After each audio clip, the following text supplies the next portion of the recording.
విజయం పొందడానికి ఎవరు ఎట్లా ఉండాలి అని పాండవులలో తెలుసుకోవాలంటే ముఖ్యంగా నకుల సహదేవుల ద్వారా మనం ఇది గమనించవచ్చు కనుక నాటకాలు, రంగస్థలాలు, సినిమాలు వీటి వల్లనే వీళ్ళ పాత్రలు కప్పివేయబడ్డాయి. కానీ వ్యాస భగవానుడు కావాల్సినంత రాశాడు. తిక్కన సోమయాజి కూడా బాగా రాశాడు. పూర్తిగా తగ్గిపోయింది ఎక్కడంటే నాటకాల వల్ల, సినిమాల వల్ల వీళ్ళ పాత్రలు ఎక్కడా కనపడలా. ఏదో ఇప్పుడు నాటకాల్లో వేసేవాళ్ళు కూడా పెద్దగా నటన రాని వాళ్ళకి కిరీటం పెట్టి, భుజకీర్తులు పెట్టి, చేతిలో గద పెట్టో ఖడ్గం పెట్టో కూర్చోబెడతారు అంతే, ఒక కుర్చీ వేసి స్టేజ్ మీద. ఏముండవు, ఒక్క డైలాగ్ కూడా వాళ్ళకు ఉండదు. అంటే అట్లా వాళ్ళ పాత్ర అది కాదు. వాళ్ళు వినయము, వివేకము, విచక్షణ జ్ఞానం బాగా ఉన్నవాళ్ళు, ధర్మాన్ని నిలబెట్టడానికి వాళ్ళు స్థిరంగా వాళ్ళ పాత్రను వాళ్ళు పోషించారు.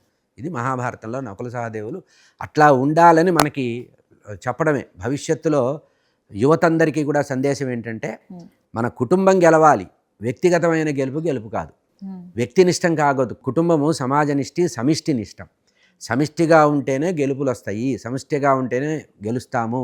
ఒకటిగా ఉంటే విడిపోతాం. ఒకటిగానే ఉండాలి, అనేకంగా ఉండాలి, ఒకటిగా అనేకంగా ఉండాలి, కానీ వైయక్తికమైనవి ఉండకూడదు అని చెప్పడం మనకి నకుల సహదేవుల పాత్ర ద్వారా తెలుసుకోవచ్చు.